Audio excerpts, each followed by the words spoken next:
Bab 571. Baru saja diberitahu. Haha, selanjutnya, meskipun Zupingan duduk di kursi paling bawah, dia diinterogasi beberapa kali oleh beberapa orang dewasa dari Kementerian Hukuman yang duduk di kursi tinggi seperti tahanan. Para interrogatornya sebagian besar adalah Wang dan Liu dari Kementerian Hukuman. Zai Juntao, kepala pejabat dinasti King Sangxi, sesekali menanyakan beberapa pertanyaan. Adapun Menteri Hukuman, Heo, yang berada di urutan teratas dalam daftar, dia sudah pergi. Baru saja, seseorang dari Istana Tongbing, seorang pejabat junior, datang. Peringatan itu mungkin merupakan masalah besar bagi Zupingan, tetapi itu hanya masalah sepele bagi He Sangsu.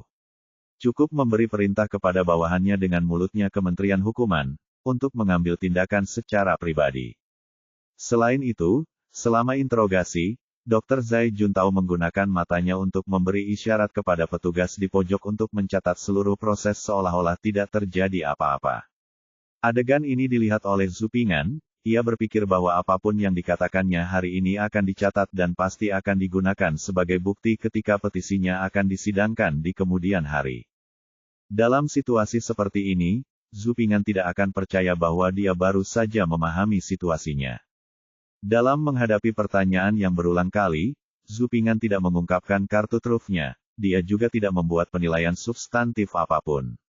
Tidak peduli apa pertanyaannya, dia hanya menjawab dengan cara yang kutu buku, seperti berikut. Saya menghadapi pertanyaan itu, nama negaranya adalah dinasti Ming, dengan matahari di kiri dan bulan di kanan. Baik siang maupun malam, cahayanya bisa bersinar ke segala arah. Rahmat Kaisar luar biasa dan generasi akan sejahtera pejabat rendahan tidak berbakat, mereka tetap tega mengabdi pada negara. Dia membunuh orang baik dan mengambil pujian, alih-alih membunuh musuh untuk mengabdi pada negara, dia menggunakan kepala rakyat untuk menipu pengadilan untuk mendapatkan imbalan marah dan rakyat marah, langit gelap dan bumi gelap, dan orang-orang yang dianiaya belum melihat terang hari. Tindakan harimau dan serigala seperti itu menghina nama dinasti Ming kita duduk dan tonton. Di mata semua orang, Zupingan hanyalah seorang sarjana yang memiliki kebenaran dan tidak canggih. Selain itu, menurut mereka, jika Zupingan tidak seperti ini, bagaimana dia bisa menerima peringatan seperti itu? Orang seperti ini paling mudah untuk dihadapi, seperti gadis kecil tak berdaya yang bisa terjatuh karena dorongan dan mau bekerja sama meski sedang dirusak. Selama interogasi, dua orang dewasa, Wang dan Liu, menjadi semakin santai. Di mata mereka, Zupingan, sarjana termuda nomor 1 di dinasti Ming, seperti kapal rusak yang tertiup angin dan ombak, hendak berlayar, menabrak gunung es di depan. Interogasi berlangsung lebih dari setengah jam dan berakhir. Wang dan Liu merasa bahwa interogasi buku perubahan sudah cukup. Orang yang penuh gairah seperti Zupingan, yang tidak punya apa-apa selain bukti, akan menginterogasi Chen Love tidak berada dalam kekuasaan mereka. Kalau dipikir-pikir, hasil peninjauan petisi di masa depan pasti akan memuaskan Tuan Yan. Setelah interogasi selesai, Zupingan berdiri dan melihat beberapa orang dewasa pergi, lalu dia mengucapkan selamat tinggal dan pergi. Dia kembali dan menunggu Kementerian Hukuman memberitahu dia tentang waktu sidang. Hei, bukankah ini Tuan Xiao Su? Saat dia hendak keluar, Zupingan mendengar suara banci bernada tinggi tapi tidak lembut datang dari belakangnya, dan suaranya sedikit serak. Mendengar ini, Zupingan berhenti dan berbalik, dan melihat seorang kasim kecil yang tampan mengenakan pakaian kasim bagian dalam yang cantik. Dia dikawal oleh beberapa pejabat dari Kementerian Hukuman dan berjalan mendekat. Senyum muncul di wajahnya. Kasim muda ini adalah kenalan Zupingan, Feng Bao di istana, dan sekutu politik paling andal Zhang Juzheng di masa depan. Namun, sekarang Feng Bao dan Zhang Juzheng mungkin tidak memiliki banyak persimpangan, tetapi mereka memiliki banyak persimpangan dengan Zupingan. Dan, EBSP, apakah sejarah akan bergerak maju sesuai dengan kelembaman roda di masa depan, atau akan berubah seperti kepakan sayap kupu-kupu? Tidak ada yang tahu jawabannya. Kasim Feng memiliki mata yang bagus. Zupingan berjalan mendekat sambil tersenyum dan berkata kepada Feng Bao. Ini benar-benar Tuan Xiao Su. Kebetulan kita bertemu di sini. Feng Bao berjalan mendekat sambil tersenyum dan menundukkan tangannya pada Zhu Ping'an. Tampaknya pejabat kecil yang baru saja melaporkan pengunjung ke istana mengacu pada Feng Bao. Feng Bao hanyalah seorang kasim kecil di istana yang bekerja untuk Huang Jin, pejabat tinggi Kementerian Hukuman, yang dapat menyapa secara pribadi dia. Saya pikir dia hampir sama. Setelah menunggu lama, saya melihat He Sangsu. Tampaknya para kasim menjadi semakin berkuasa sekarang. Ini juga ada hubungannya dengan sanjungan dan tipu muslihat Yan Song kepada para kasim. Di masa lalu, ketika Zhang Chong, ketua menteri kabinet, bertemu Kaisar Jiajing, semua kasim di luar akan membungkuk kepada Zhang Chong dan menyapa. Ketika Xiayan menjadi ketua menteri, meskipun Xiayan tidak sombong kepada para kasim sebagai Zhang Chong, dia masih memperlakukan mereka sebagai budak. Ketika Xiayan bertemu Kaisar Jiajing, dia berbicara dengan sopan kepada para kasim di luar. Ketika Yan Song menjadi asisten pertama, ketika dia bertemu Kaisar Jiajing, Yan Song akan memegang tangan para kasim di luar, berbicara dengan antusias, dan mengisinya dengan amplop merah. Anda hanya bisa masuk menemui orang suci itu dengan membawa hadiah kecil atau semacamnya. Jika tren ini terus berlanjut, kemunculan Wei Zongxian berusia 9.000 tahun, yang mampu menutupi langit dengan satu tangan, tidak akan mengejutkan. Ini tengah hari. Jika ayah mertuaku tidak keberatan, mengapa kamu tidak membiarkan Ping'an yang mengurusnya, makan makanan ringan dan minum? Zhu Ping'an mengundang dengan sopan. Di antara para kasim dinasti Ming, Feng Bao dianggap sebagai sosok yang bersih, dan Zhu Ping'an setidaknya tidak merasa muak dengannya seperti halnya dengan kasim lainnya. Selain itu, sistem istana internal dan eksternal dinasti Ming saat ini sedemikian rupa sehingga menjabat sebagai pejabat di dinasti tidak dapat dipisahkan dari para kasim di istana internal. Zhu Ping'an tidak begitu mulia sehingga dia tidak memiliki kontak dengan semua kasim. Sama-sama, Tuan Xiaozhu. Keluarga Zha harus kembali untuk memulihkan kehidupan Tuan Huang. Wajah Feng Bao tergerak, tapi dia masih menggelengkan kepalanya, seolah ada sesuatu dalam pikirannya. Huang Gong mengacu pada Huang Jin, bukan. Huang Jin sekarang adalah sosok kuat yang tidak bisa diabaikan di dinasti Ming. Orang terkenal di sebelah Kaisar Jiajing bertanggung jawab atas pengawas upacara dan laksamana pabrik timur. Saya tidak akan menjelaskan secara detail tentang Dongchang, karena semua orang tahu bahwa pengawas upacara juga merupakan institusi yang tidak dapat diabaikan pada dinasti Ming. Staf kekaisaran adalah pedang tajam yang dikenakan di kepala pejabat dinasti Ming, dan pedang ini diawasi oleh para kasim, dan Jin Yiwei bertanggung jawab atas eksekusi. Menurut catatan sejarah, ketika Jin Yiwei melakukan eksekusi, tingkat keparahannya ditentukan oleh postur berdiri kasim dan kasim. Jika ujung sepatu kasim menghadap keluar dalam bentuk angka 8, Jin Yiwei akan menyerang dengan ringan. Jika ujung sepatu bot kasim sejajar ke dalam, eksekusinya akan ringan. Jin Yiwei sangat agresif dan memutuskan hidup dan mati. Selain staf pengadilan, Si Li Jian juga bertanggung jawab atas peringatan yang diterima dari 6 departemen, dan secara tidak langsung memperoleh kekuasaan untuk mengawasi administrasi 6 departemen dan persidangan di departemen kriminal. Selain itu, kasus-kasus serius di dinasti Ming ditinjau bersama oleh 3 departemen hukum dan diserahkan kepada kaisar untuk disetujui. Namun, kaisar dinasti Ming terlalu malas untuk menangani urusan pemerintahan, sehingga ia sering menyerahkan keputusan akhir memberikan kekuasaan kepada para kasim dan kasim. Dengan cara ini, akan sulit bagi pengawas upacara untuk diabaikan. Ternyata ayah mertua sedang sibuk dengan urusan penting. Ping'anlah yang tiba-tiba. Urusan bisnis itu penting. Zhu Ping'an memperhatikan ekspresi Feng Bao, tapi Zhu Ping'an tidak berinisiatif bertanya, hanya tersenyum tipis. Ini adalah psikologi. Jika Anda mengambil inisiatif dan meminta dengan cepat, meskipun Anda membantu menyelesaikan masalah, harganya akan turun, dan akan dengan mudah menyebabkan pihak lain berpikir berlebihan. Jika pihak lain mengatakannya, itu berarti Anda mencari sesuatu dari diri Anda sendiri, dan perbedaan nilainya akan besar. Bab 572. Tuan Xiaozhu, ada hal lain yang harus Anda lakukan. Jika Anda tidak memiliki hal lain untuk dilakukan, mengapa tidak pergi bersama kami? Feng Bao mengundang, seolah-olah dia ingin mengatakan sesuatu kepada Zupingan. Kamu berani tidak menaatiku. Zupingan tersenyum tipis, lalu mengulurkan tangannya untuk memberi isyarat mengundang. Kasim Feng, tolong. Tuan Xiaozu, tolong. Setelah bersikap sopan, Zupingan dan Feng Bao berjalan keluar dari gerbang Departemen Kriminal bersama-sama. Ketika mereka melewati ruang tugas, Zupingan mendengar sapaan hangat dari ayah kandungnya. Dia baru saja masuk, pejabat Kementerian Kehakiman, yang panas tapi kemudian dingin, tersenyum cerah seperti anjing pesek, membungkuk dan menyipitkan wajahnya untuk mengiriminya salam hangat. Feng Bao. Kasim Feng, tolong berjalan pelan-pelan. Kasim, tolong pelan-pelan, hati-hati dengan langkahnya. Pejabat yang bertanggung jawab atas pendaftaran menyuruh Kasim muda Feng Bao pergi dengan hangat dan hati-hati, seolah-olah dia lebih mesra daripada bertemu ayahnya sendiri. Kasim Feng ini datang dari istana, dan He Sangsu baru saja keluar untuk menyambutnya. Jika dia menyanjung Kasim Feng ini dan memberinya beberapa hadiah, bukankah dia bisa menjadi pejabat dan semi-pejabat?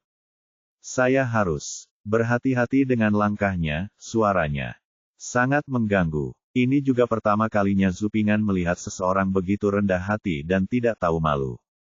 Petugas pendaftaran menyuruh Feng Bao pergi dengan antusias. Adapun Zupingan yang pergi bersama Feng Bao, dia diabaikan. Petugas pendaftaran sama sekali tidak memperhatikan Zupingan, seolah-olah Zupingan tidak terlihat. Memuji yang tinggi dan menekan yang rendah, begitulah dunia ini, dan tidak ada yang perlu dipedulikan. Zupingan tersenyum acuh tak acuh saat melihat ini, dan berjalan keluar dari gerbang Kementerian Kehakiman bersama Feng Bao, lalu melihat kembali ke bait di pintu. Para menteri yang berkuasa tidak diperbolehkan menggunakan dendam sebagai dasar untuk masuk atau keluar, dan kaisar tidak diperbolehkan menggunakan kegembiraan atau kemarahan sebagai prioritas, dan lebih lagi saya menganggapnya ironis. Perjalanan dari Xingbu Yamen menuju Siyuan tidak jauh, melewati Akademi Hanlin, lalu berjalan sedikit lebih jauh menuju Siyuan.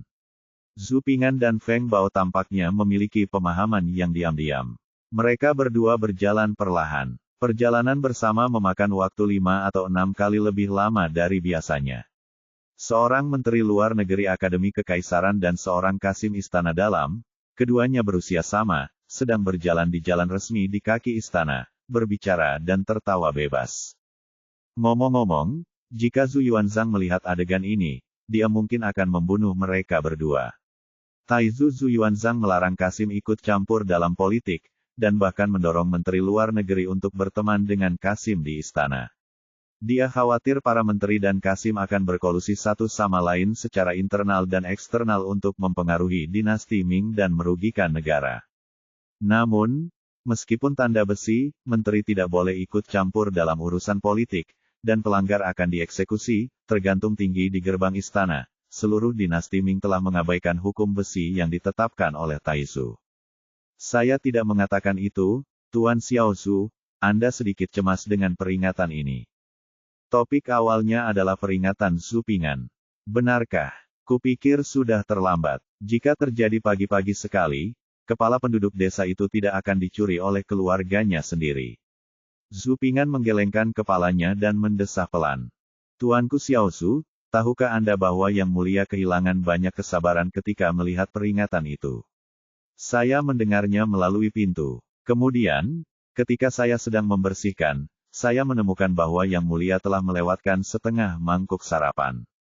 Feng Bao berkata dengan sedih. Aku benar-benar pantas mati karena mengganggu tubuh naga suci. Lebih baik mati. Satu kematian sudah cukup. Feng Bao tidak tahu apakah harus tertawa atau menangis. Petik 2. Oh, Zupingan ekspresinya berubah. Feng Bao dengan hati-hati melihat sekeliling dan tidak melihat siapapun, jadi dia mendekati Zupingan dan membisikkan dua kata, Fuzan. Petik 2. Dan Sep, Zupingan sedikit bingung. Fuzan adalah cara unik Kaisar Jiajing dalam berkomunikasi dengan dewa.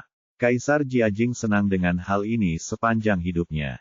Fuzan Kaisar Jiajing tampak kira-kira seperti ini, meja pasir besar, dua dudukan, dua cabang pohon besar, dua Kasim muda, dan seorang pendeta Tao.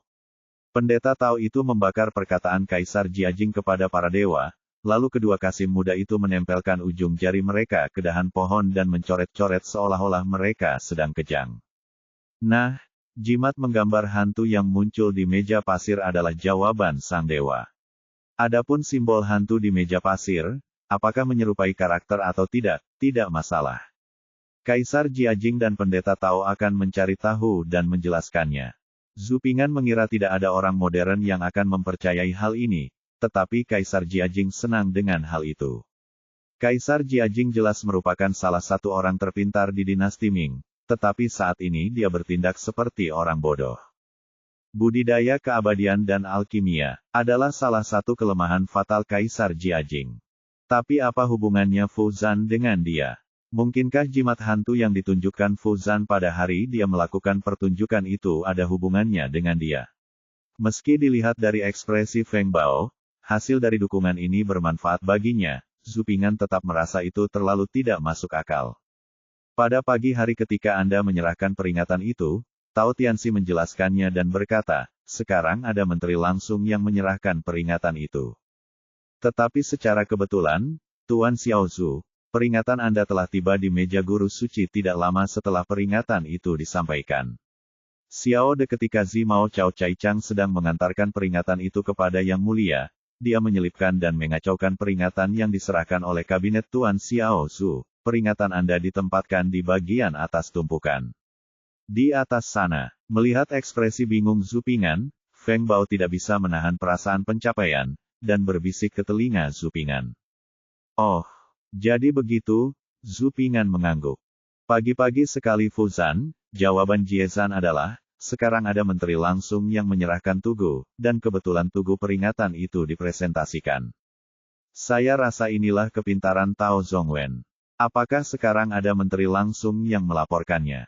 Kekaisaran Ming tidak boleh memiliki ratusan pejabat untuk melapor pada hari itu. Pasti ada menteri langsung di antara ratusan pejabat tersebut. Ini adalah teka-teki terbuka, sepenuhnya benar, dan tidak ada yang bisa mengatakan bahwa Tao Zhongwen salah. Mengenai penyerahan peringatan kabinet tepat setelah pendudukan selesai, mungkin bukan suatu kebetulan. Waktu penyerahan peringatan kabinet telah ditentukan setiap hari. Tao Zhongwen pasti sudah lama bersama Kaisar Jiajing, jadi dia pasti melakukannya sangat menyadari saat ini.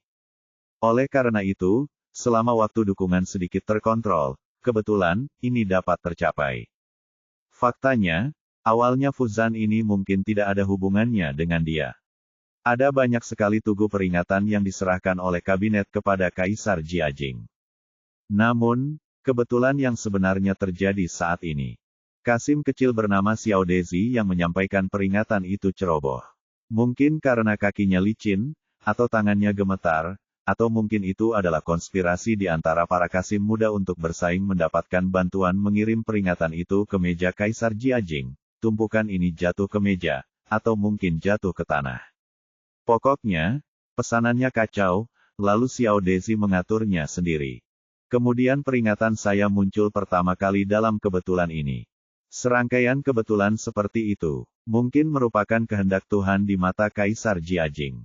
Peringatan pertama adalah menteri langsung yang menjadi sasaran jawaban dewa.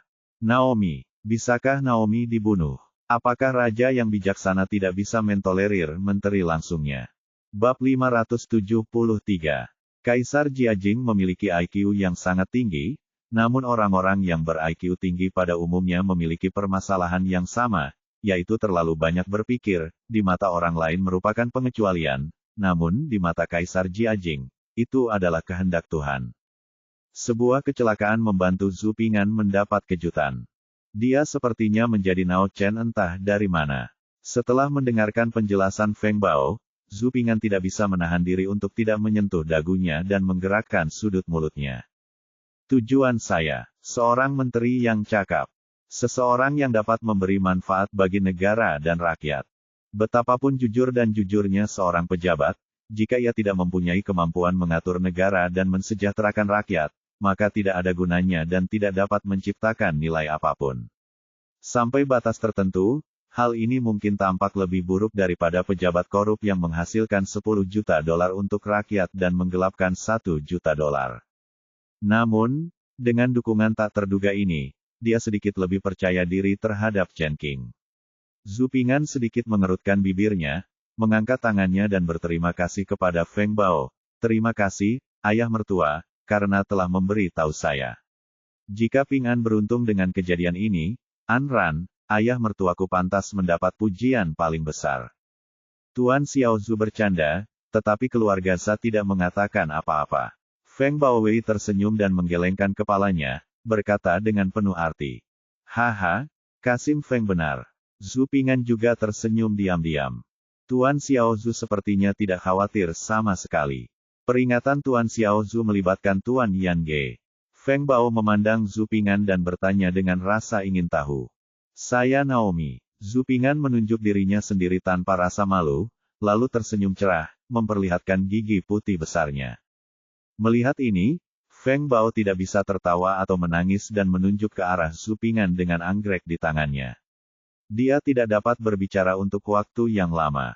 Oke, jangan bercanda. Jika Ping'an tidak siap, dia tidak akan menyerahkan peringatan itu, dan dia mendapat peringatan yang dikirim oleh ayah mertuanya. Angin timur ini lebih pasti. Zhu Ping'an mengesampingkan leluconnya dan berkata dengan serius. Kemudian keluarga Zajia tinggal menunggu untuk melihat pertunjukan yang dibawakan oleh Master Xiao Zhu. Feng Bao tersenyum, seolah dia sangat percaya diri pada Zhu Ping'an. Akademi Hanlin tidak jauh dari Yamen Kementerian Hukuman. Saat mereka berbicara, mereka tiba di Akademi Hanlin. Melihat Akademi Hanlin sangat dekat, Feng Bao berhenti dan melirik ke arah Zhu Ping'an. Ping'an masuk Akademi Hanlin, tapi ekspresinya berbeda. Orang yang berakal budi adalah orang yang jujur dan mencintai kebenaran. Dia memperhatikan perkataan dan pandangannya, serta memperhatikan orang-orang berikut ini. Zhu Ping'an melihat ekspresi Feng Bao di matanya dan memahami dengan jelas di dalam hatinya.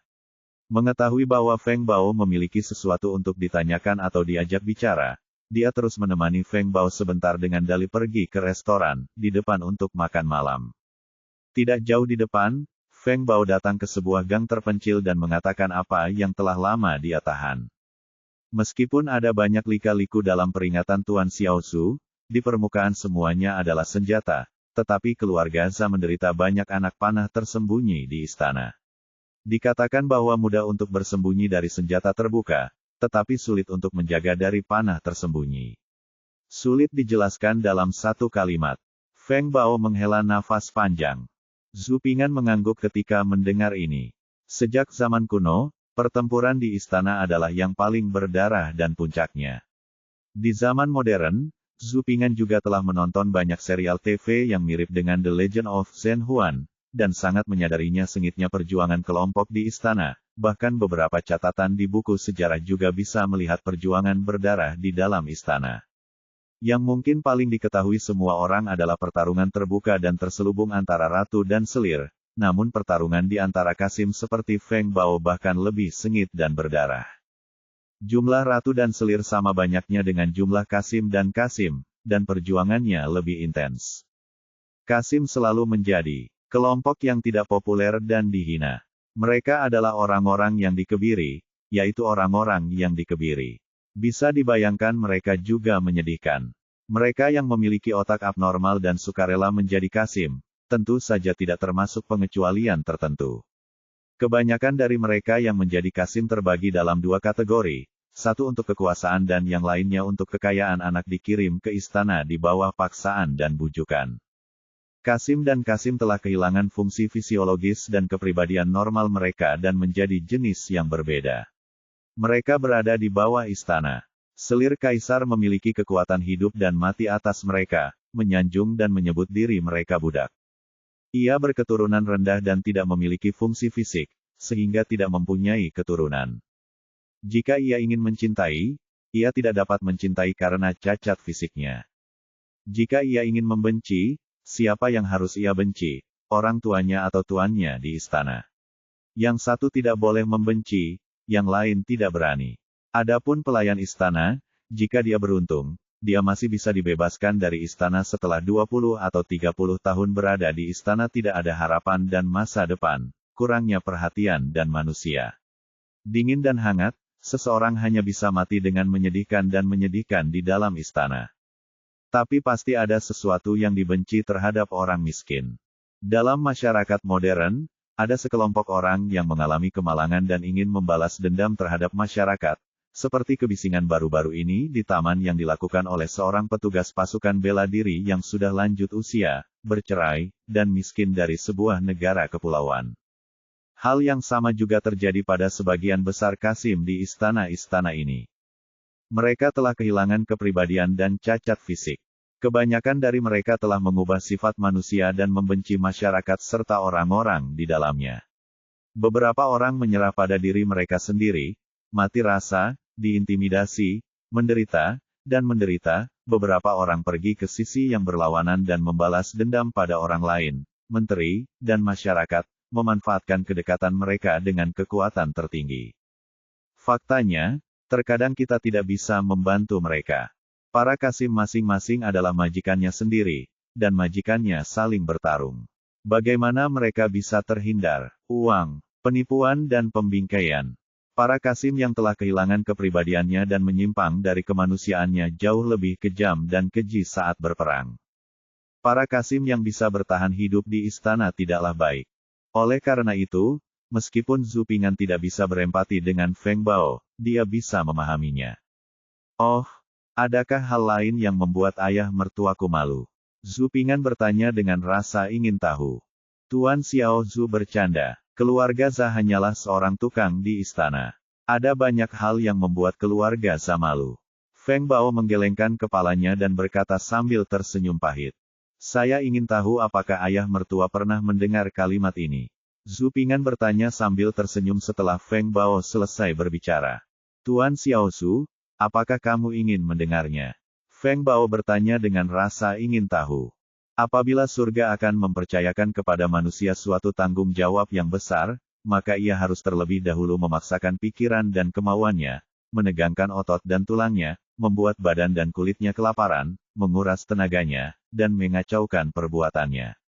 Oleh karena itu, godalah hatinya dan kesabaran akan bermanfaat baginya di mana dia tidak bisa. Zhu Ping'an berkata di punggungnya. Dia melantunkan tangannya dengan lembut, dan setelah menyelesaikan nyanyiannya, dia tersenyum dan mengangkat tangannya ke arah Feng Bao dan berkata, semakin ayah mertuaku hukum menderita panah rahasia, itu berarti dia akan memiliki tanggung jawab besar besok, jadi saya ingin mengucapkan selamat kepada ayah mertua saya dengan selamat. Tuan Xiao Zhu, tolong jangan memulai keluarga yang bermacam-macam. Feng Bao tersenyum pahit. Ping'an bukan lelucon. Ketika dia masih kecil, Ping'an pertama kali menjadi terkenal dan cukup dibenci orang. Dia menulis lirik dan artikel, dan mendapat banyak kritik. Zhu Ping'an sepertinya sedang bercerita, dan kata-katanya sangat mendalam, dan dia langsung tertarik.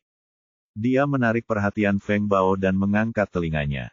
Ini jauh lebih kasar, tapi Ping'an ingat satu kalimat, tidak ada yang akan menendang anjing mati di pinggir jalan.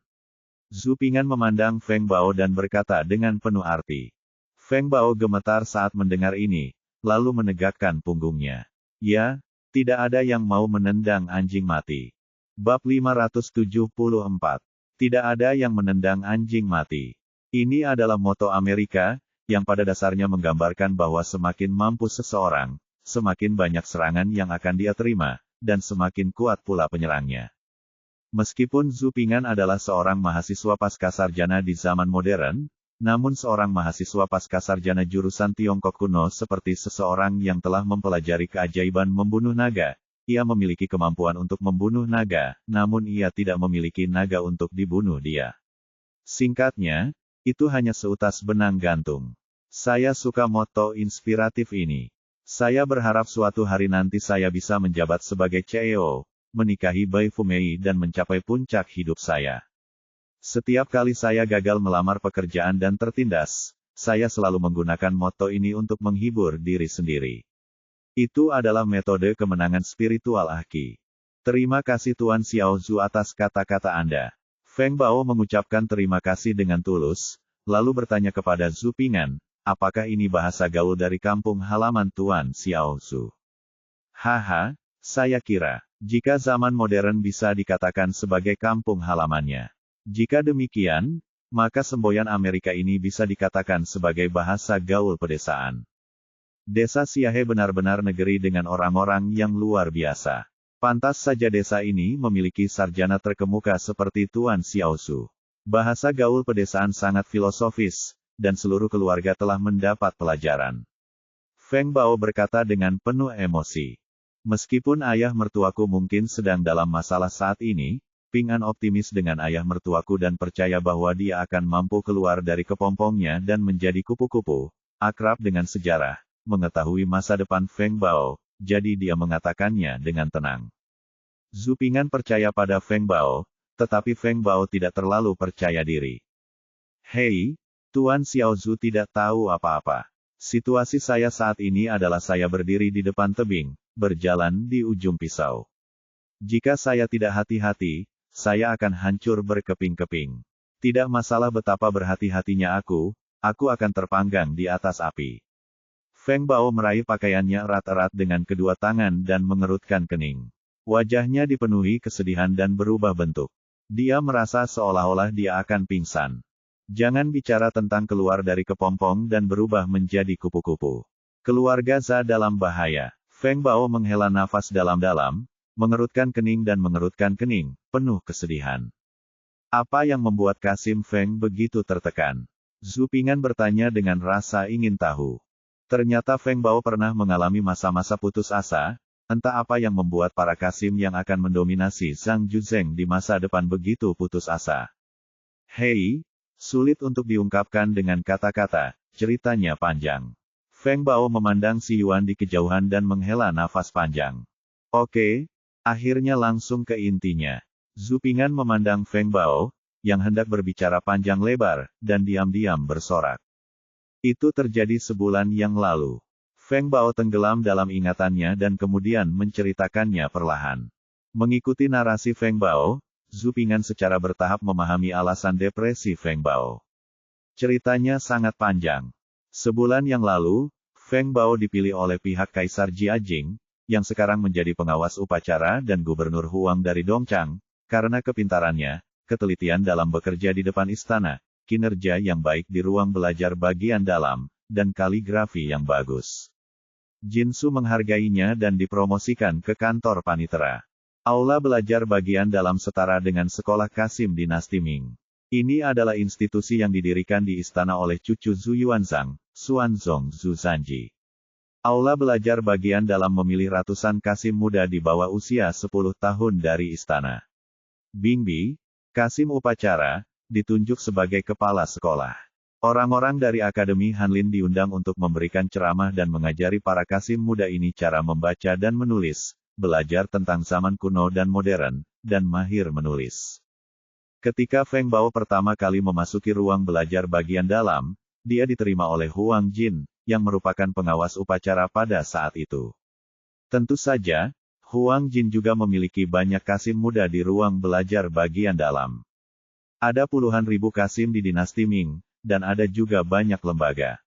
Lembaga Kasim sebagian besar terdiri dari 12 pengawas, 4 divisi dan 8 biro, umumnya dikenal sebagai 24 yamen, dan sekretaris ritus adalah yang paling banyak, lembaga yang kuat di antara 24 yamen, sama seperti kabinet pengadilan luar, kekuasaannya tidak kalah dengan kabinet. Impian para Kasim di dinasti Ming adalah memasuki departemen upacara, sama seperti para pejabat ingin memasuki pedalaman. Sebulan yang lalu, kantor panitera tempat Feng Bao dipromosikan dianggap oleh para Kasim di pelataran dalam memiliki status yang sama dengan Akademi Hanlin di pelataran luar. Lembaga-lembaga yang berada di bawah pengawas upacara antara lain ruang klerikal, ruang belajar bagian dalam, ruang upacara, ruang pengukiran dan lembaga-lembaga lainnya, di antaranya ruang biro seperti Akademi Hanlin pada dinasti luar.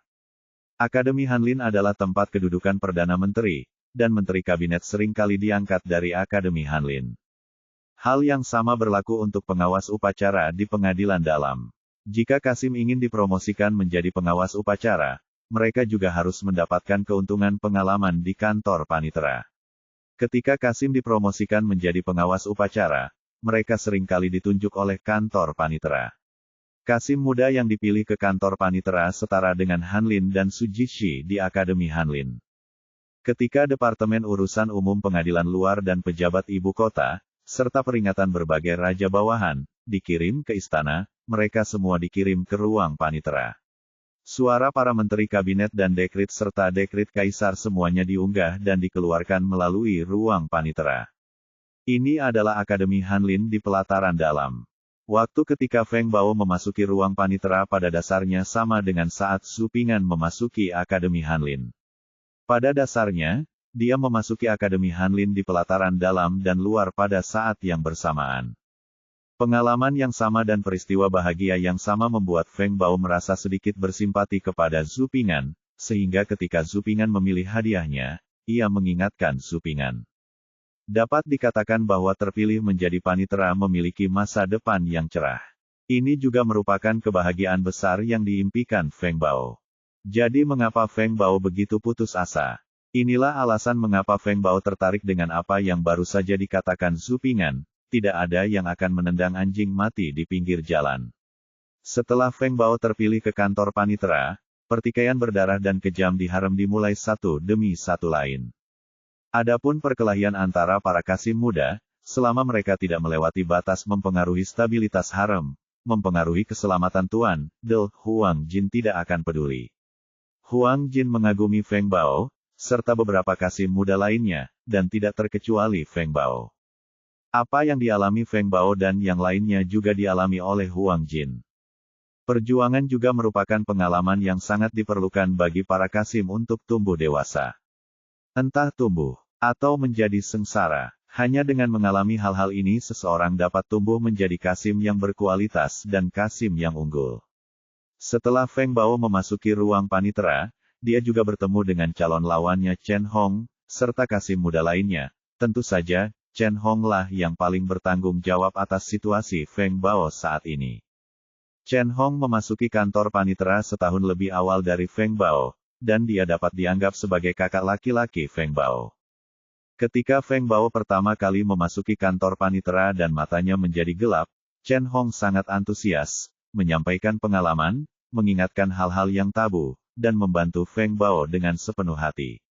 Dia tampak seperti kakak yang penuh perhatian, hampir seperti mercusuar bagi Feng Bao, menerangi jalan Feng Bao dan membuat Feng Bao merasakan kehangatan yang telah lama hilang. Tapi, ini semua tentang pengembangan diri sang aktor. Antusiasme dan bantuan Chen Hong melumpuhkan Feng Bao. Kemudian ketika Feng Bao paling tidak siap, Chen Hong merobek penyamarannya, memperlihatkan taring tajamnya yang meneteskan racun, dan menembus Feng Bao dengan kecepatan kilat. Tenggorokannya langsung mengenai titik vital membunuh Feng Bao. Pada saat Feng Bao sadar, semuanya sudah terlambat. Bab 575. Abstraksi yang disebutkan di atas. Faktanya, permainan yang dibuat oleh Chen Hong sangat sederhana, namun sangat mematikan. Zhu Ping'an tahu dari kerutan dan ekspresi Feng Bao di ambang kehancuran.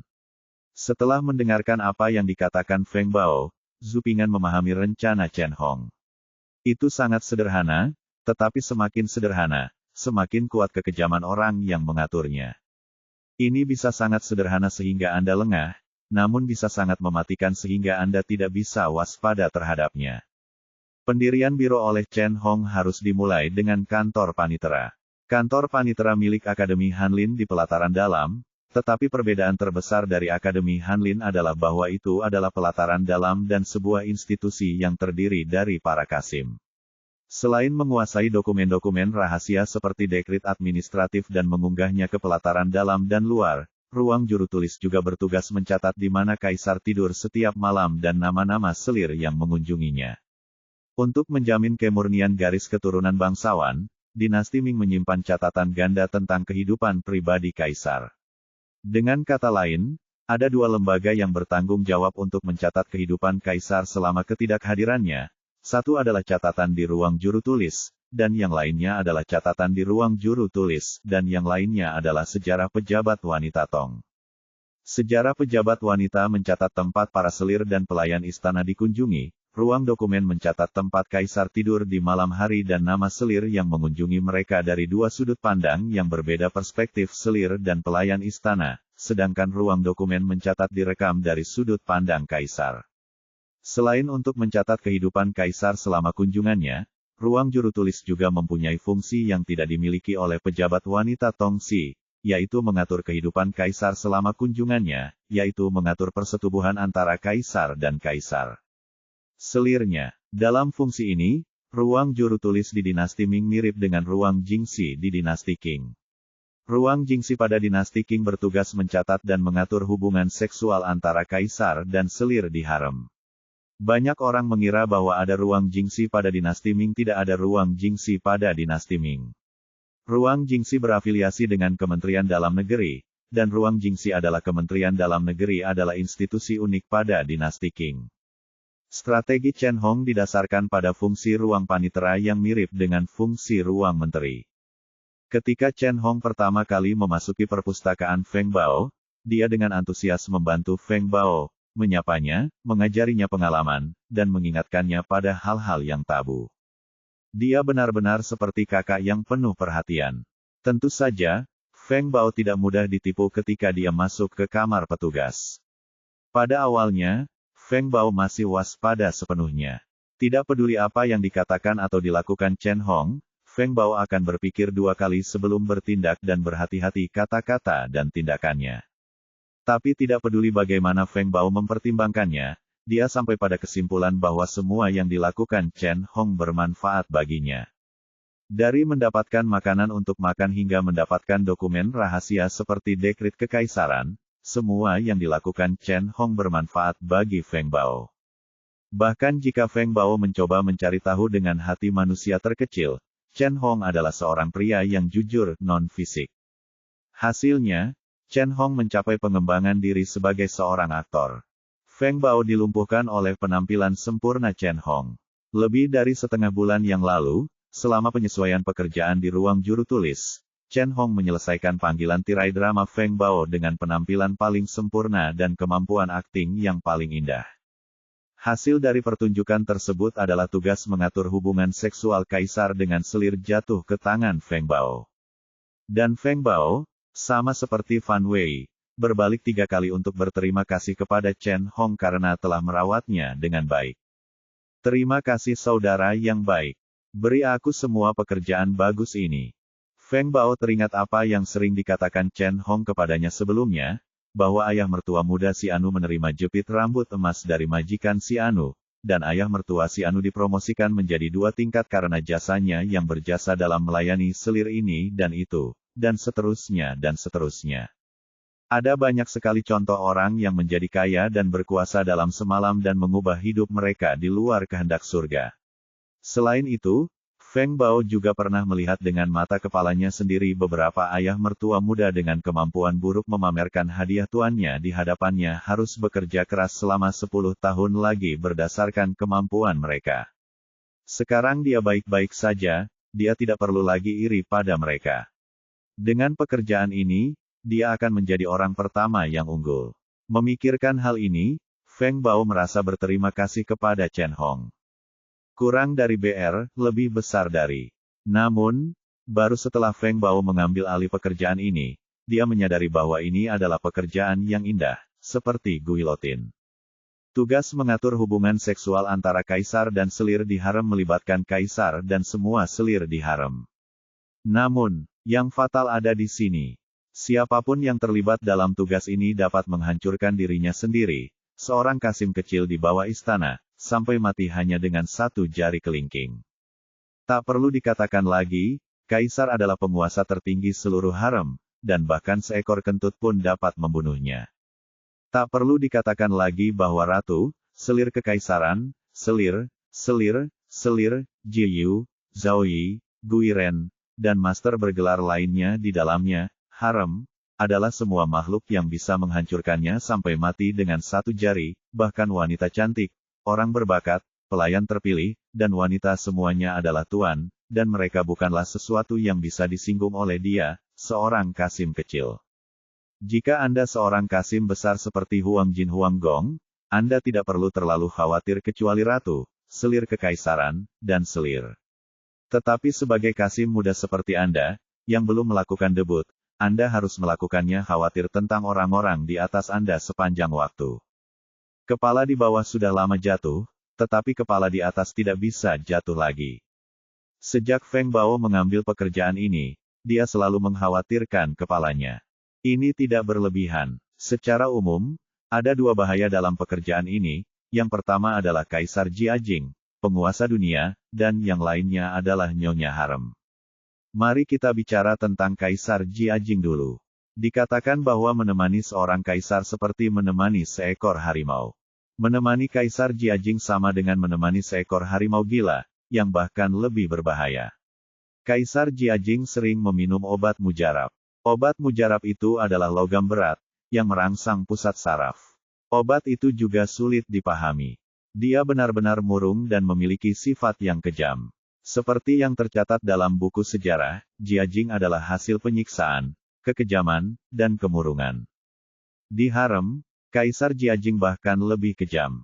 Kaisar Jiajing mengangkat dan memecat seorang ratu sebanyak 3 kali, secara pribadi memicu kekerasan dan pertumpahan darah di istana. Permaisuri Chen adalah istri pertama Kaisar Jiajing, tetapi dia sangat ketakutan karena sifat Kaisar Jiajing yang murung dan kejam.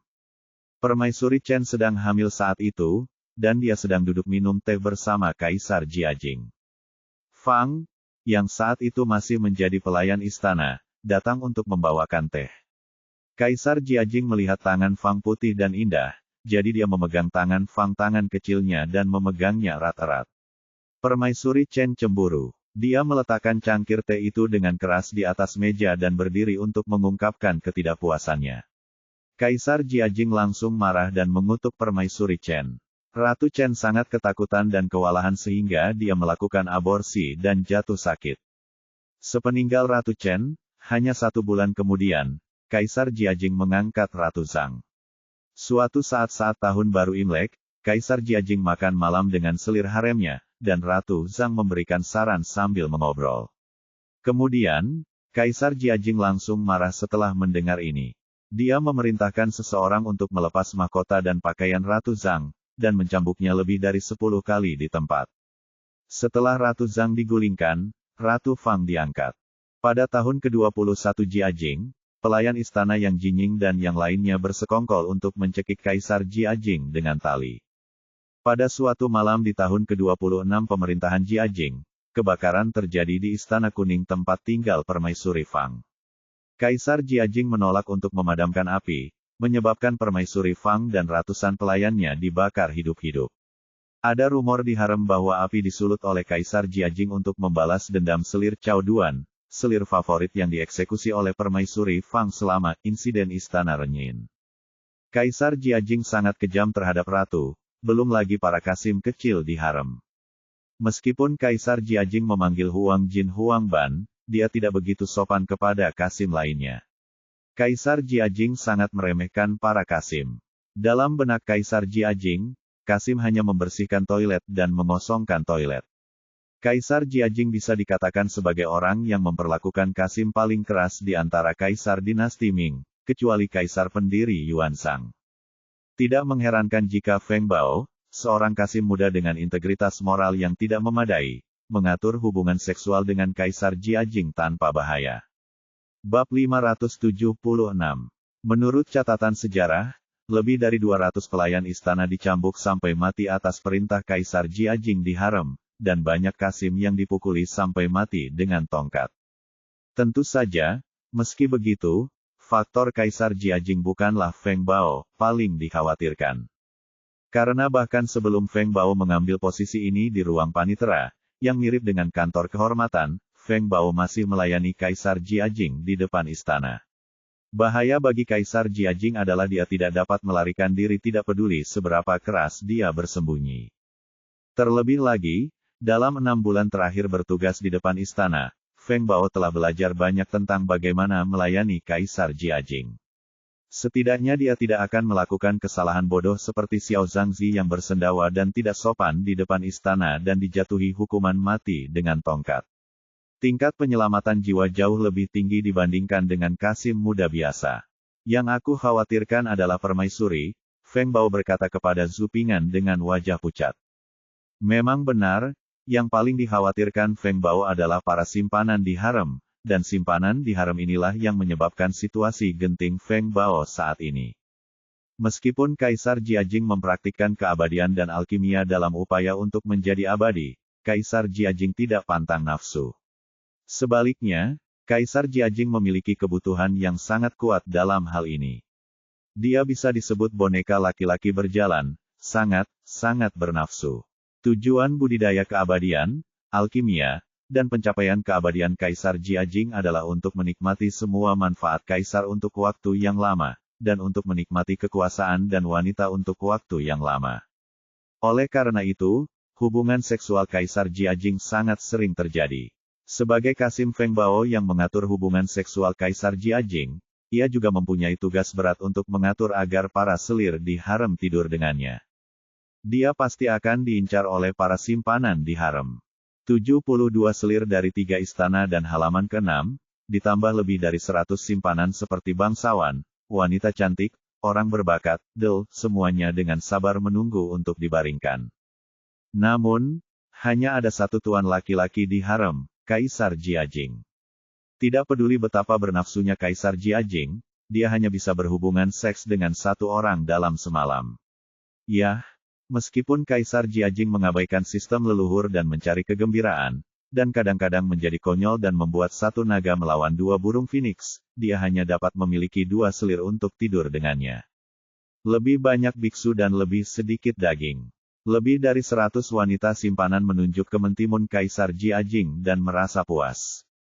Mereka tidak bisa berbuat apa-apa terhadap Kaisar Jiajing. Sebagai Kasim yang mengatur hubungan seksual Kaisar, Feng Bao secara alami menjadi kartu kunci di mata para simpanan ini. Meskipun di permukaan, urusan seksual Kaisar Jiajing secara alami diputuskan oleh Kaisar Jiajing, yang dapat berhubungan seks dengan siapapun yang dia suka, tapi, persiapan, pengingat kepada selir, rekomendasi yang tidak jelas, pengatur waktu, catatan arsip, bahkan para kasim dalam seks dapat memanfaatkannya. Oleh karena itu, wajar jika Feng Bao menjadi kartu kunci di mata nyonya harem. Jika masih ada seorang ratu yang duduk di harem Kaisar Jiajing saat ini, selir kekaisaran, selir, dan simpanan wanita lainnya masih memiliki keraguan. Bagaimanapun, ratu bertanggung jawab atas harem dan memiliki pendapat di istana Kaisar urusan seksual. Namun sayang sekali terjadi kebakaran di istana Ratu Fang 4 tahun lalu. Karena Kaisar Jiajing gagal menyelamatkannya, Ratu Fang dibakar sampai mati di istana. Kaisar Jiajing membenci permaisuri Fang dan mengeksekusi selir kesayangannya Cao Duan selama insiden istana Renyin, dan menggunakan api untuk membalaskan dendam selir kesayangannya. Namun, Kaisar Jiajing adalah seorang kultivator, alkemis, dan pecandu narkoba, dan semangatnya tidak dapat dipahami oleh orang biasa. Setelah Ratu Fang dibakar sampai mati, Kaisar Jiajing teringat bahwa Ratu Fang telah menyelamatkannya selama insiden istana Renyin. Setelah beberapa saat, dia menyesalinya dan merasa bersalah. Dia tidak hanya menguburkan Ratu Fang dengan murah hati sebagai istri aslinya, tetapi juga memberi Ratu Fang hadiah istimewa. Merasa bersalah, Kaisar Jiajing tidak menunjuk ratu lagi, dan posisi ratu masih kosong hingga saat ini. Tanpa ratu yang bertanggung jawab dan tidak adanya pemimpin, para selir, dan simpanan wanita lainnya di harem akan menjadi semakin tidak bermoral dalam perkelahian mereka. Meskipun beberapa simpanan mungkin tidak peduli dengan mentimun Kaisar Jiajing, atau mereka mungkin tidak suka bertengkar, dan memiliki sikap pasrah dan tidak berdaya terhadap pengaturan tidur. Namun, lebih dari 90% ibu rumah tangga masih aktif mengupayakan kesempatan untuk tidur dengan mereka. Harem memiliki hierarki yang ketat, dan wanita simpanan di harem juga dibagi menjadi 3, 6 atau 9 tingkatan, dan mereka juga memiliki jabatan, dan kedudukan mereka terkait dengan status dan kesejahteraan mereka di harem, termasuk jumlah uang mereka menerima, makanan, minuman, dan pakaian. Perabotan dan sebagainya semuanya berhubungan dengan status mereka, dan ada banyak budak di harem yang menyanjung atasan dan menindas bawahan. Hanya dengan mendapat kesempatan untuk tidur dengannya dia dapat disukai oleh Kaisar Jiajing, hanya dengan disukai oleh Kaisar Jiajing dia dapat dipromosikan ke posisi yang lebih tinggi. Apalagi jika Anda beruntung bisa hamil dan melahirkan pangeran saat tidur, Anda bisa langsung menjadi selir. Selain itu, meskipun Anda seorang selir bangsawan, atau selir kekaisaran, seperti kata pepatah, prajurit yang tidak ingin menjadi jenderal bukanlah prajurit yang baik. Sekarang posisi ratu kosong, inilah saat yang tepat untuk mengambil tindakan. Dengan bantuan Kaisar Jiajing dan sedikit cinta, dia mungkin dipromosikan menjadi ratu dan mewujudkan impian tertinggi dalam pikiran seorang wanita. Oleh karena itu, lebih dari 90% simpanan harem menggunakan berbagai cara untuk secara aktif memperjuangkan kesempatan tidur di harem dan mementaskan kisah promosi di harem. Feng Bao, yang bertanggung jawab mengatur urusan seksual kaisar, secara alami terlihat oleh para simpanan ini dan menjadi kartu kamar yang bersinar. Masuk akal jika tanggung jawab Feng Bao sangat penting bagi nyonya harem. Bahkan jika nyonya harem berstatus bangsawan, mereka akan menghormati Feng Bao, menawarkan beberapa keuntungan, dan memenangkan hatinya. Bagaimanapun, dia baik pada Feng Bao, jadi Feng Bao secara alami akan menyukai mereka dalam pengaturan-pengaturan tidur, yang akan menguntungkan mereka tanpa membahayakan. Memang benar, Feng Bao cukup senang pada awalnya. Pada hari pertama dia menjabat, beberapa guru bangsawan mengirim orang untuk memberi hadiah kepada Feng Bao. 1 gulungan besar kain sungai, 2 potong kain satin, 5 set seragam kasim terbaik musim semi, musim panas, musim gugur dan musim dingin dari Biro Tenun, 1 selimut kulit serigala, 30 tael perak, dan 2 gelang hadiahnya hari saja lebih besar daripada Feng Bao setelah bertahun-tahun di istana, dia telah mengumpulkan lebih banyak, dan setiap makanan diberi hadiah oleh tuan harem. Adapun hadiah yang tersebar, Feng Bao bahkan lebih enggan menerimanya. 2 hari berikutnya juga bagus. Meski imbalannya tidak sebesar hari pertama, tetap saja membuat Feng Bao sangat bahagia. Namun, krisis segera datang. Dengan begitu banyak penghargaan untuk majikannya, siapa yang harus membantunya untuk melayaninya? Meskipun Kaisar Jiajing yang mengambil keputusan, Feng Bao juga dapat memanfaatkan celah dan menggunakan trik untuk secara diam-diam membantu majikannya agar berhasil melayaninya. Ada begitu banyak nyonya yang telah diberi hadiah, dan hanya satu yang bisa tidur dengan Kaisar Jiajing di malam hari. Kaisar Jiajing tidak terlihat setidaknya selama setengah bulan. Nyonya ini pergi tidur bersamanya, akan menyinggung perasaan orang lain wanita simpanan. Para simpanan di harem suka membandingkan. Hari ini, ketika saya pergi tidur, saya akan mencoba yang terbaik untuk pamer di depan selir harem lainnya.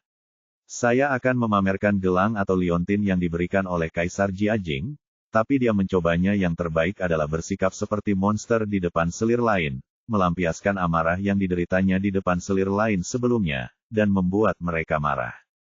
Ini hadiah dariku. Aku bilang tidak, tapi aku bersikeras memberikannya kepadaku. Aku bilang liontin ini paling cocok dengan warna kulitku. Saudari, apakah kamu melihat perbedaan antara mutiara ini? Kecuali mutiaranya manik-maniknya sedikit lebih bulat, sedikit lebih besar, warnanya lembab, dan kilaunya sedikit lebih jernih. Saya tidak melihat ada yang salah dengan manik-manik itu. Saya bilang manik-manik itu khusus dipancing di Laut Cina Selatan. Saya bisa, jangan tertipu. Aku. Akibatnya, simpanan lain yang tidak bisa tidur tentu saja menjadi semakin marah. Lalu, sesuatu terjadi pada Feng Bao. Tentu saja ini bukanlah hal yang paling berbahaya. Bab 577. Selir yang berhasil tidur dengannya bekerja keras, selir yang tidak tidur dengannya sudah masam dan cemburu, dan sekarang mereka semakin marah. Marah adalah hal yang sepele bagi nyonya rumah yang lain, tetapi masalah besar karena tidak bisa tidur dengan mereka. Anda bisa menoleransinya sekali, Anda bisa menoleransinya 2 kali, tetapi Anda tidak bisa menoleransinya sebelum Anda tidur pada hari ketiga. Ini juga soal mendapatkan keuntungan, kenapa dia tidak bisa tidur dengannya tapi aku tidak bisa? Apakah kamu, Feng Bao, meremehkanku? Selain itu, yang paling penting adalah jika Anda tidak menjadi pelayan tempat tidur, Anda tidak akan mendapatkan bantuan dari Kaisar Jiajing. Seorang wanita yang tidak mendapatkan bantuan kaisar di harem yang penuh perkelahian sungguh menyedihkan tidak akan dipromosikan, tunjangan kesejahteraannya akan ditahan, dan dia akan diintimidasi di mana-mana. Tidak hanya dia menyedihkan dan diintimidasi, tetapi para pangeran dan putri yang dia lahirkan juga mengalami nasib yang sama posisi putra mahkota, itu bahkan lebih dari sekedar mimpi. Bahkan klan ibu pun tidak berkuasa di istana. Marah itu masalah kecil, tapi tidur adalah masalah besar. Ada banyak cara untuk mencapai tujuan, bisa menggunakan bujukan, dan paksaan juga efektif. Tidur dengan Kaisar Jiajing terkait dengan kepentingan pribadi para simpanan harem, anak-anak mereka, dan kepentingan vital klan ibu mereka. Para simpanan harem secara alami menggunakan 8 makhluk abadi untuk menunjukkan kekuatan magis mereka. Bujukan awal gagal mencapai tujuan mereka, mereka tentu saja mengambil tindakan lain. Apalagi selir yang awalnya memaksa Feng Bao tidur dengannya berhasil tidur dengannya. Efek peniruan yang ditimbulkan oleh contoh ini seperti domino dan tidak terkendali. Maka, akhir hidup Feng Bao pun tiba. Tuan Xiaozu, kamu tidak tahu bahwa para wanita ditipu oleh Xiao Xiao, dan mereka datang ke keluarga Zajia satu demi satu, memaksa keluarga Zajia. Wajah Feng Bao penuh kesedihan, dan dia tidak membantu tetapi merasa pahit keluar. Feng Bao berbicara dengan sangat samar, mengatakan bahwa selir di harem ditipu oleh penjahat dan memaksanya, tetapi sebenarnya selir di haremlah yang memaksanya. Sebagai seorang budak, tidak ada cara untuk mengatakan sesuatu yang salah pada tuannya. Begitu seorang wanita menjadi gila, itu jauh lebih menakutkan daripada ketika seorang pria menjadi gila. Zhu Ping'an juga menggambarkan adegan saat itu dari narasi Feng Bao. Faktanya, orang utama yang memaksa Feng Bao dan menempatkan Feng Bao dalam situasi seperti itu adalah 9 wanita simpanan di harem Kaisar Jiajing. Tepatnya, 1 selir kekaisaran, 6 selira, tepatnya selir, dan seorang wanita cantik yang saat ini sedang digemari. Harem dinasti Qing memiliki 9 naga yang merebut putra sah, dan harem Jiajing memiliki 9 burung phoenix yang merebut putra sah. Kata di awalnya berarti istri kepala, jadi cocok digunakan di sini. Kaisar Jiajing saat ini memiliki selir yang tak terhitung jumlahnya, namun hanya 9 gundik di atas yang dapat mengintimidasi Feng Bao. Nyonya-nyonya lain di bawah tingkat selir masih sedikit waspada terhadap Feng Bao, si Kasim seksual. Beberapa simpanan lain belum mengambil tindakan apapun dan masih menunggu dan mengawasi. Saat ini terdapat 2 selir kekaisaran di harem Kaisar Jiajing, satu adalah selir kekaisaran Wang dan yang lainnya adalah selir kekaisaran Shen. Selir kerajaan awalnya adalah wanita yang paling dekat dengan posisi ratu. Putranya adalah pangeran kedua Zhu Zaihen yang merupakan favorit Kaisar Jiajing awal tahun lalu. Wang selir kekaisaran berada di tengah kepedihan karena kehilangan putranya. Dia belum keluar dari situ. Dia menitikkan air mata sepanjang hari setelah melihat sesuatu dan memikirkan orang-orang untuk putranya yang sudah meninggal, dan tidak peduli dengan urusan harem. Oleh karena itu, selir Shen saat ini memiliki status tertinggi di harem, dan salah satu bahaya terbesar Feng Bao datang dari selir Shen. Selir kekaisaran Shen juga disukai oleh Kaisar Jiajing selama jangka waktu tertentu. Jika tidak, dia tidak akan bisa menonjol dari banyak selir dan menjadi selir kekaisaran semuanya. Mereka tidak bisa dibandingkan dengan para pendatang muda itu. Dia tidak lagi disukai. Namun, selir Shen dirawat dengan baik dan kecantikan serta pesonanya masih ada, sehingga Kaisar Jiajing akan mengunjunginya sekali atau 2 kali sebulan. Selir Shen tidak hanya cantik, tapi juga paling licik di harem. Misalnya, ketika selir kesayangan Kaisar Jiajing, Cao Duan, dieksekusi oleh Permaisuri Fang melalui kudeta Istana Renyin, selir Shen tidak segan-segan mengambil risiko menyinggung ratu dan memohon Kaisar Jiajing untuk mengadopsi selir Cao Duan dan tinggal di istana. Putri Anning. Pengaruhnya juga sangat signifikan. Setiap kali Kaisar Jiajing merindukan mantan selir kesayangannya Cao Duan, dia akan datang ke istana selir Shen untuk menemui Putri Anning, dan tentu saja dia akan tinggal di tempat selir Shen. Feng Bao telah mempelajari metode selir Shen beberapa hari yang lalu. Ketika dia menyebut selir Shen, Feng Bao berkeringat dingin di punggungnya. 6 selir lainnya yang memaksa Feng Bao adalah selir Lujing, selir Jiangsu, selir Dukang, selir Zhao Yi, selir Chen Yong dan selir Zhaorong. Di antara mereka, selir Lujing dianggap sebagai selir favorit saat ini. Dia disukai oleh Kaisar Jiajing. Dia lebih disukai oleh Kaisar Jiajing daripada selir lainnya. Saat ini, Kaisar Jiajing hanya memiliki 2 selir tersisa yang dapat mewarisi tahta. Para pangeran ketiga dan keempat, di antaranya Raja Jing Zhu Zaizhen adalah putranya. Raja Jing adalah putra keempat kaisar, seusia dengan putra ketiga, namun 1 bulan lebih muda. Raja Jing dikenal sebagai guru keempat, dan dia sangat populer di kalangan Kaisar Jiajing sehingga ada rumor di dalam dan di luar istana bahwa jika Raja Jing lebih tua, Kaisar Jiajing akan mengangkatnya sebagai putra mahkota. Selir Dukang adalah ibu mertua dari putra ketiga kaisar, Pangeran Yu Zuzaihe. Dibandingkan dengan selir Lu Jing, dapat dikatakan bahwa dia tidak disukai Kaisar Jiajing. Tapi selir Dukang dipromosikan menjadi selir dan melahirkan seorang pangeran. Kecantikannya tidak bisa diungkapkan dengan kata-kata, dan dia pasti sedang berbulan madu dengan Kaisar Jiajing, tapi dia diabaikan oleh Kaisar Jiajing karena alasan yang tidak diketahui. Putra selir Dukang adalah putra ketiga kaisar, ia merupakan putra tertua di antara 2 pangeran yang tersisa. Menurut sistem pewarisan putra tertua, ia memiliki keunggulan dalam peringkat. Namun, Pangeran Yu, seperti selir Dukang, agak tidak populer di kalangan Kaisar Jiajing dibandingkan dengan Pangeran Jing. Jabatan putra mahkota telah digantung selama lebih dari setahun, dan banyak menteri telah mengirimkan surat. Namun, Kaisar Jiajing tidak berniat mengangkat putra mahkota, bahkan menghukum beberapa menteri yang menyerahkan surat. Dan ada banyak rumor di istana. Hal ini membuat selir Dukang sangat khawatir, dan dia juga mulai berpikir tentang Fire yang berusaha mendapatkan kembali bantuan Kaisar Jiajing dan membuka jalan bagi putranya. Apakah ada cara yang lebih efektif untuk mendapatkan bantuan Kaisar Jiajing daripada tidur dengannya?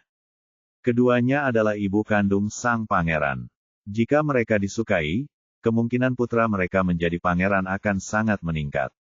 Oleh karena itu, selir Lu Jing dan selir Dukang sangat prihatin, dan penganiayaan mereka terhadap Feng Bao juga yang paling menonjol. Meskipun selir lain tidak memiliki pangeran sekarang, mereka mungkin tidak memiliki pangeran di masa depan.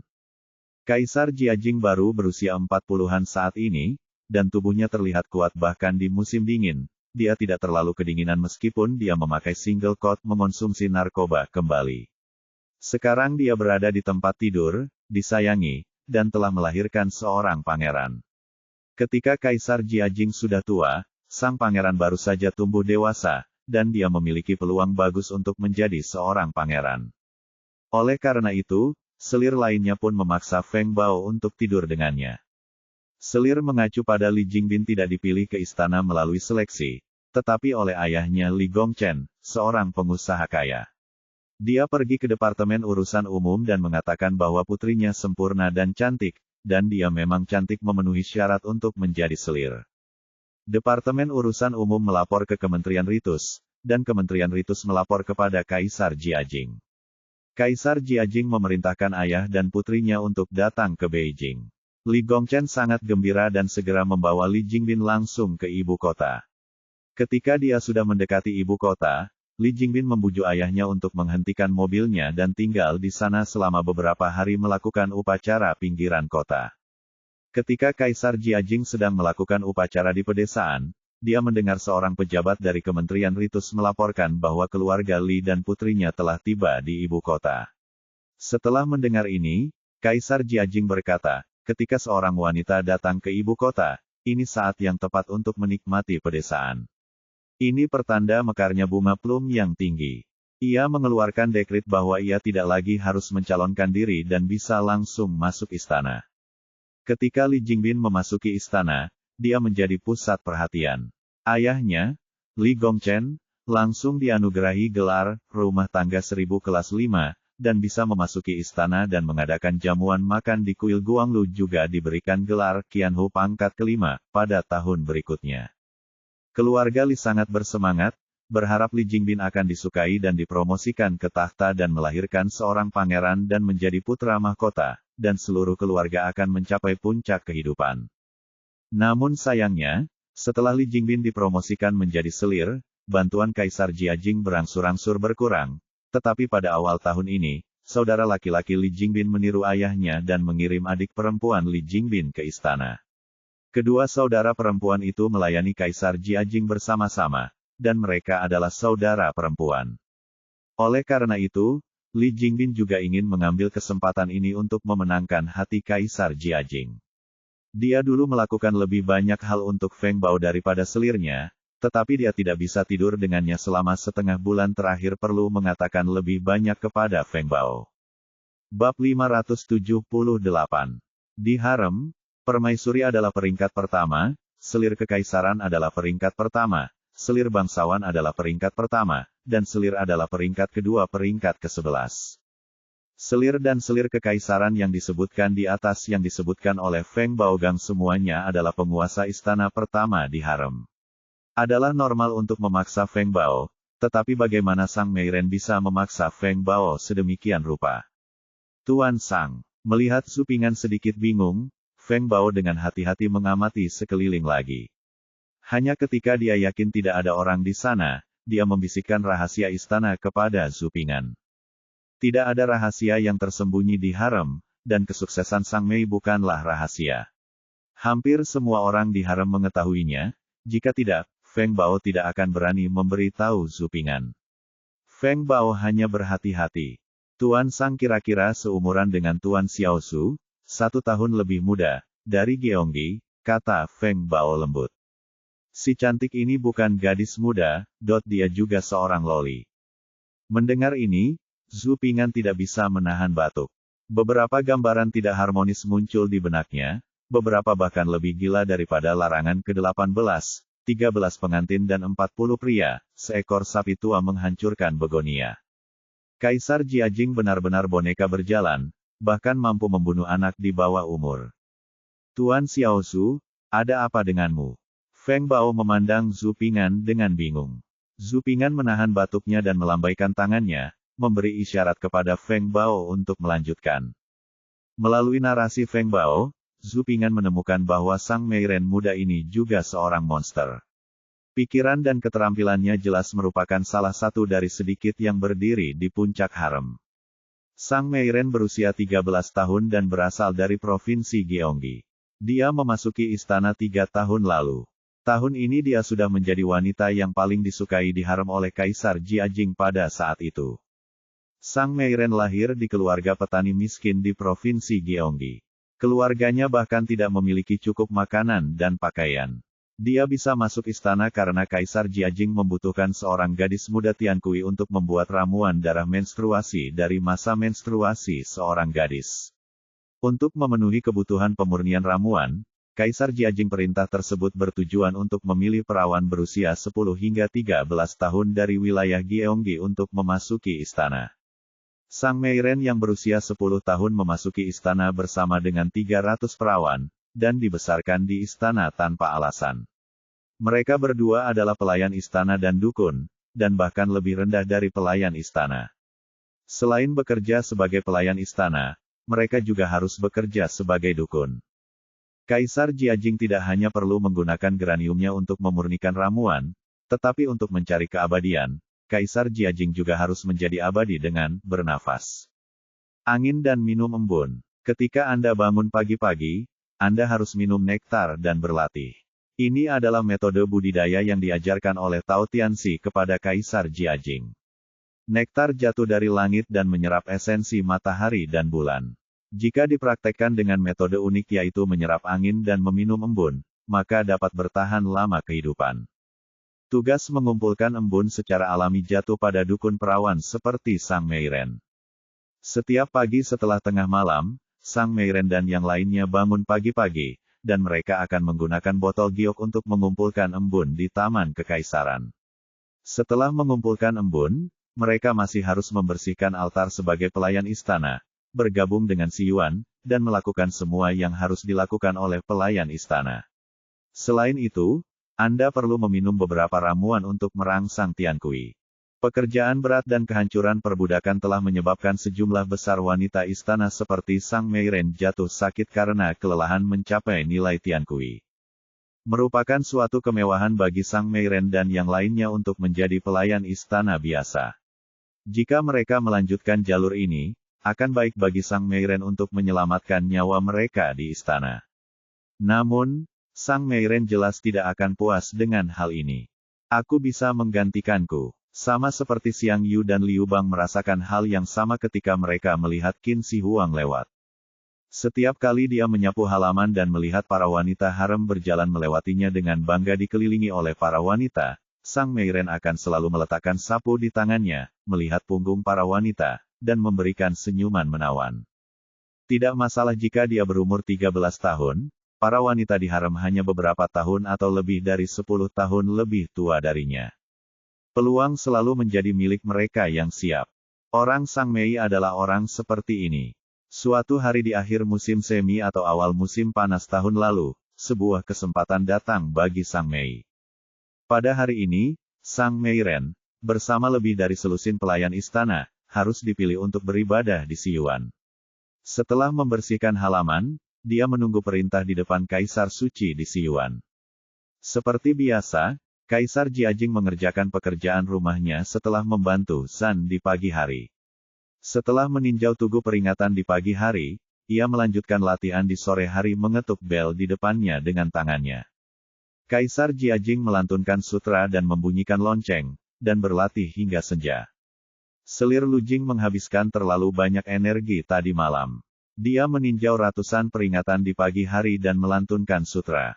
Itu sangat membosankan. Bagaimanapun, Kaisar Jiajing tidak bisa diperbaiki. Saat senja, dia merasa mengantuk dan tertidur, kepalanya berputar. Dia mengklik, dan Yurui yang menekan lonceng di tangannya tiba-tiba mengenai batu tinta di depannya. Suara hantaman batu tinta, sangat sumbang. Sehingga lebih dari selusin pelayan yang hadir mendengarnya, dan para pelayan melihat Kaisar Jiajing tertidur sambil melantunkan sutra. Melihat hal tersebut, para pelayan istana yang berdiri menunggu menundukkan kepala satu demi satu, seperti burung unta, dengan kepala tertunduk. Mereka berpura-pura tidak mendengar apapun ketika mendengarnya ke atas, mereka tidak berani melihat ke atas. Mulut kecil itu tertutup rapat. Suasana di istana begitu sunyi sehingga terdengar suara sehelai rambut jatuh ke tanah. Di istana, sangat berbahaya menjadi buta dan tuli. Melihat hal-hal yang tidak boleh dilihat dan mendengar hal-hal yang tidak boleh didengar. Mengetahui terlalu banyak akan menyebabkan pemenggalan kepala, belum lagi kejadian memalukan di mana Kaisar tertidur saat itu melantunkan sutra. Oleh karena itu, para pelayan menundukkan kepala dan menutup mulut mereka satu persatu, bahkan tidak berani bernapas. Cekikikan. Pada saat ini, tawa tiba-tiba datang, memecah ketenangan aula, dan seluruh istana bergema dengan tawa. Para pelayan istana yang hadir begitu ketakutan hingga hampir kencing ketika mendengar tawa centil itu. Kamu gadis kecil telah memakan isi perut beruang. Kamu bahkan berani mengolok-olokku. Kamu mencari kematian. Ketidaktaatan di depan istana. Ini tidak sopan dan dapat mengakibatkan pemenggalan kepala. Matilah kau. Ini nasib buruk, tapi jangan biarkan kami terlibat. Semua pelayan gemetar, dan mereka tidak berani mengangkat kepala, karena takut melukai diri sendiri. WHO, beraninya kamu mengolok-olok saya. Budak anjing macam apa itu? Kaisar Jiajing terbangun dari tawa itu. Long Yan sangat marah. Dia mengangkat kepalanya dan melihat ke tempat asal tawa manis itu, matanya penuh dengan kemarahan Kaisar. Namun, yang muncul di matanya adalah seorang gadis yang menawan dan naif. Ada sedikit senyuman di wajah kecilnya yang lembut, dan dia tampak seperti ketahuan melakukan sesuatu yang buruk. Wajah Li Guo memerah, dan wajahnya berwarna hijau putih, tangan memegang ceri sebagai renungan. Ada 3.000 loli di harem Kaisar Jiajing, tapi saya belum melihat yang ini. Kemarahan Kaisar langsung padam di depan jauhan ini, seperti besi panas yang dijatuhkan ke dalam air es. Di mata sang Kaisar, gadis menawan itu pertama-tama tersenyum menawan, dan kemudian tampak bereaksi perlahan, dengan wajah pemalu, seperti burung unta bodoh, menundukkan kepala kecilnya, dan tangan hijau putihnya seperti tangan anak kecil yang membuat kesalahan. Bermain dengan sabuk secara tidak sadar. Dia terlihat semakin imut dan menawan. Siapa namamu? Kaisar Jiajing memandang pelayan istana yang menawan dengan mata menyala-nyala, berhenti bernyanyi, dan bertanya. Hidup Tuhan, budakku Sang Yuer. Sang Meiren seperti burung unta bodoh, dengan takut-takut mengangkat kepala kecilnya dan menjawab dengan manis. Dia memandang Kaisar Jiajing, lalu wajahnya memerah dan dia menundukkan kepalanya semakin tergila-gila. Bab 579. Sang Yuer, Sang Yu, titah, yang menyerahkan titah itu adalah titah dan titahku. Sang Yuer, nama yang bagus. Sepertinya ini adalah kehendak Tuhan. Apapun yang terjadi hari ini, saya harus mengeluarkan dekret kepada Anda. Kaisar Jiajing memandang Sang Meiren dengan mata membara. Semakin dia memandangnya, semakin dia merasa bahwa pelayan istana kecil ini manis dan imut dan tian. Keindahan di bawah lampu begitu menawan dan menggemaskan. Bagaimana saya masih bisa memikirkan sutra kenaikan abadi? Para pelayan di sekitarnya berduka atas Sang Meiren di dalam hati mereka. Gadis kecil yang ceroboh ini menyinggung Kaisar. Kaisar menatapnya sebentar tanpa berkata apa-apa. Tampaknya Kaisar sangat marah dipukuli sampai mati lagi seperti dayang-dayang istana yang melakukan kesalahan di masa lalu. Datanglah padaku, kalian semua, mundurlah. Perintah Kaisar Jiajing membuat para pelayan istana ini menguatkan pikiran mereka. Mereka semua mengikuti perintah dan berjalan mundur keluar istana dengan kepala kecil menunduk pintu istana. Melihat kembali ke pintu istana berwarna merah terang, para dayang istana tidak bisa menahan perasaan sedih di hati mereka. Ada contoh seperti ini di masa lalu. Meskipun sebagian besar dayang dicambuk oleh para kasim yang bertanggung jawab karena tidak sopan, jika mereka sangat menyinggung Kaisar, Kaisar Jiajing juga akan mencambuknya sendiri jika dia marah. Pernah ada seorang pelayan istana yang dicambuk sampai mati oleh Kaisar Jiajing, bahkan dia sudah mati saat dibawa keluar. Para wanita di istana memberikan penghormatan diam-diam kepada wanita cantik di istana. Mengapa adik perempuan lainnya akan dimakamkan di istana yang dalam ini? Merasa sedih. Setelah para dayang istana keluar dari istana, Sang Meiren menghampiri Kaisar Jiajing dengan takut-takut namun penuh rasa ingin tahu seperti kelinci bodoh. Gadis kecil, sudah berapa lama kamu berada di istana? Dari mana asalmu? Siapa kerabatmu di rumah? Dia dengan takut-takut kembali. Setelah hanya mengobrol beberapa patah kata, Kaisar Jiajing membuang giok kosong ruyi di tangannya, lalu menggendong Sang Meiren yang berdiri di depannya ke dalam pelukannya dengan satu tangan, memandang Sang Meiren dengan mata menyala-nyala, lalu meletakkan tangannya, bibir ke bibir Sang Meiren. Dia menarik napas dalam-dalam dari leher putihnya dan menikmatinya dengan kepuasan. Ketika Kaisar Jiajing menundukkan kepalanya untuk menjelajahi leher dan telinga Sang Meiren, mulut kecil Sang Meiren sedikit melengkung. Keperawanan yang manis, harum dan menarik. Gadis kecil, duduklah di pangkuanku, Kaisar Jiajing berkata dengan suara serak di telinga Sang Meiren, dengan tatapan berapi-api di matanya. Hidup tuanku, saya tidak berani. Sang Meiren menjawab dengan takut-takut, seperti kelinci bodoh, dia tidak berani menolak, tetapi dia tidak berani duduk, penampilannya yang menawan dan polos membuat orang-orang jatuh cinta padanya. Kaisar Jiajing tidak bisa menahan senyum ketika dia melihat penampilan kecil Sang Meiren yang tidak berani duduk atau menolak. Dantiannya semakin panas. Dia mengulurkan tangannya untuk mencubit dagu Sang Meiren, menarik wajah cantik Sang Meiren, dan lalu bibir panjangnya menutupi mulut ceri merah Sang Meiren dan menciumnya dengan keras. Saat bibir terbuka, terdengar suara seperti tutup botol yang terlepas. Ketika Sang Meiren mendengar ini, leher merah mudanya menjadi merah karena malu. Hahaha, rasanya manis, harum, dan meleleh di tenggorokanmu. Bahkan lebih enak dari ramuan yang kubuat kemarin.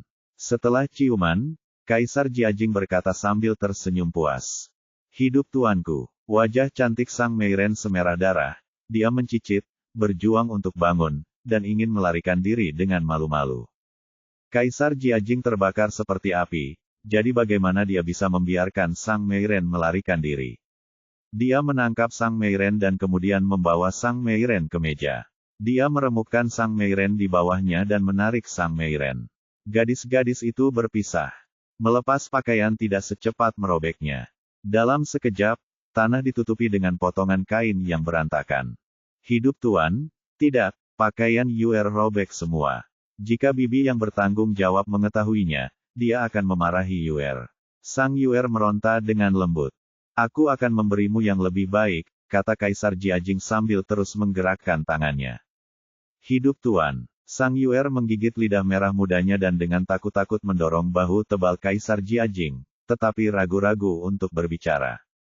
Ada apa? Tanda tanya petik 2. Kaisar Jiajing bertanya dengan suara serak dengan panah di talinya. Meja, di atas meja dingin. Sang Yuer menundukkan kepalanya seperti burung unta yang terkubur di pasir. Aku akan memberimu kehangatan. Kaisar Jiajing tersenyum bebas dan mengangkat seluruh tubuhnya. Dunia adalah milikku, dan Kaisar tidak perlu menekan dirinya sendiri. Rasanya seperti angsa yang menjulurkan lehernya dan mengeluarkan tangisan yang tertahan. Kaisar mendominasi. Istana dipenuhi dengan kegembiraan untuk beberapa saat, dan hanya tangisan Sang Meiren yang tertahan, mohon lembut dan pelan-pelan, memohon pada Jiajing. Saya sangat kuat. Permohonan Sang Meiren membuat Kaisar Jiajing merasa lebih kuat. Badai di dalam istana menjadi semakin dahsyat. Sang Meiren di tengah hujan lebat seperti perahu yang sepi di lautan liar, terombang-ambing dan basah kuyup. Angin keemasan dan embun giok, rahmat Kaisar sungguh luar biasa.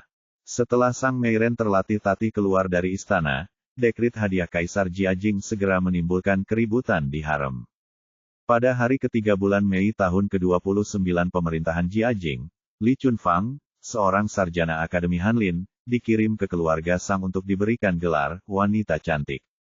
Buku Sang Meiren mengatakan, saya telah menjadi seorang kaisar sejak zaman kuno, dan 9 kaisar telah mengambil alih tahta dan mempersiapkan harem untuk memperpanjang suksesi anak-anak. Keluarga Sang yang cantik, memiliki hati yang hangat dan penuh perhatian, serta baik hati dan berbudi luhur. Kehangatan, kelembutan dan ketulusan menenangkan hatiku. Sekarang dia dianugerahi gelar kecantikan. Dengan selembar kertas, Sang Meiren menyelesaikan transformasi yang indah, dari pelayan istana budak pengobatan, menjadi nyonya harem, dan Sang Meiren yang paling disukai di harem. Bersayap.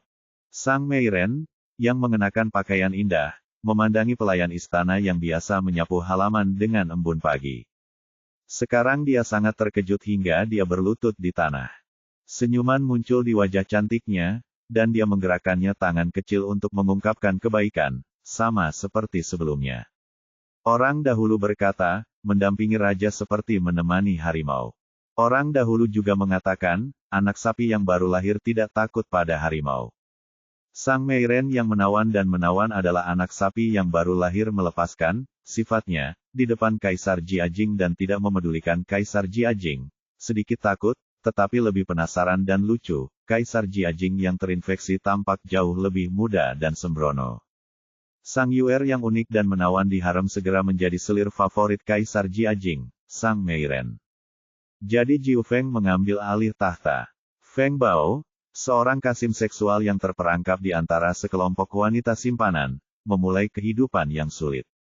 Seperti inilah kehidupan Feng Bao setiap pagi, ya ampun, Kasim Feng, aku benar-benar ingin membelah perutmu untuk melihat di mana hatimu. Tanda seru, tapi kamu meremehkanku. Seorang permaisuri memanggil Feng Bao ke istana, ada banyak kebencian. Budak ini pantas mati, budak ini tidak adil. Feng Bao berlutut dengan suara pop, berkeringat dingin dan mengakui kesalahannya. Terkikik, kamu dianiaya. Saya pikir kamu telah memanjat dahan yang tinggi. Kasim Feng, lihatlah awan di luar istana. Tahukah kamu bahwa awan akan menurunkan hujan? Jangan hanya mencoba menyenangkan orang yang menawan. Jalang, apa yang akan terjadi di masa depan? Siapa yang bisa mengatakan dengan pasti, kamu harus berhati-hati saat berjalan di malam hari. Petik 2. Seorang permaisuri mencibir dan memandang Feng Bao dengan merendahkan. Yang mulia, saya tidak bisa berbuat apa-apa mengenai hal ini, kata Feng Bao tergesa-gesa, wajahnya menjadi pucat. Tidak ada yang bisa kamu lakukan. Saya pikir kamu memiliki terlalu banyak metode. Saya mendengar bahwa Qianer, istana Giokcui memanggilmu. Tadi malam, hidup Tuhan beristirahat di istana Giokcui.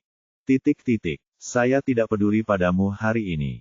Aku menghabiskan sepanjang hari membuat sup hati naga dan sumsum phoenix, yang merupakan favorit Tuan panjang umur. Sup ini adalah yang terbaik untuk makan malam dan tidak berkata apa-apa lagi. Feng Bao harus mengalami perlakuan semacam ini beberapa kali setiap hari.